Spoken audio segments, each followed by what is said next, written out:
And at this point, I think we would do well to remind ourselves of the nature of the biblical text. In the opening lecture, I asked you to set aside certain presuppositions about the biblical text. One of them is that it is a uniform or unified text with a single doctrine or theology. I asked you to remember that the Bible isn't a book, it's a library. It's a library of works that originate in vastly different historical periods, vastly different historical situations. It responds to a variety of shifting needs and events and reflects a range of perceptions about God and his relation to creation and to Israel. It isn't a book of theology, that is to say, rational argumentation in support of certain doctrines about God. And it most certainly doesn't speak with a single voice on points of theology or matters that are of traditional concern to the discipline of theology. Doctrine isn't its concern. Understanding and making sense of the historical odyssey of the nation of Israel in covenant with God, that is its concern. And so we're going to find many different interpretations of the meaning of that history and the nature of that God and the meaning of that covenant. And certainly there are some basic points of agreement, but even some of the most basic points of agreement do not pass without some contestation.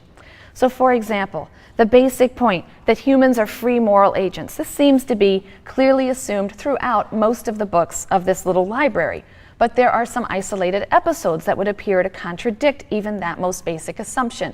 God hardens Pharaoh's heart. God seals the people's ears sometimes so that they will not hear the message of the prophets or will not understand them until a later day.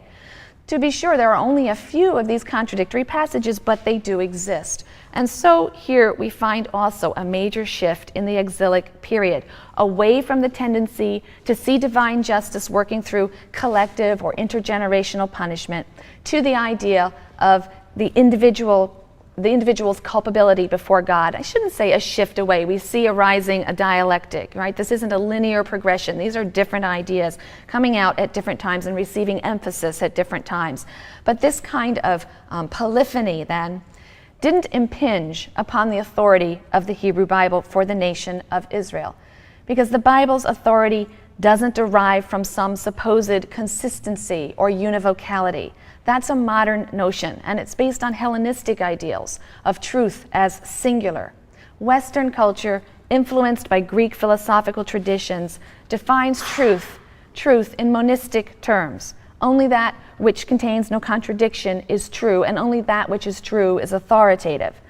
Those notions are somewhat alien to the ancient non-Hellenized world. The Bible doesn't strive to present philosophical truth. It presents the best efforts of sages and prophets and scribes and visionaries to respond to and to explain the crises of the nation over a period of centuries. And its authority derives from the explanatory power of its insights into and understanding of God's governance of the world and his plans for Israel.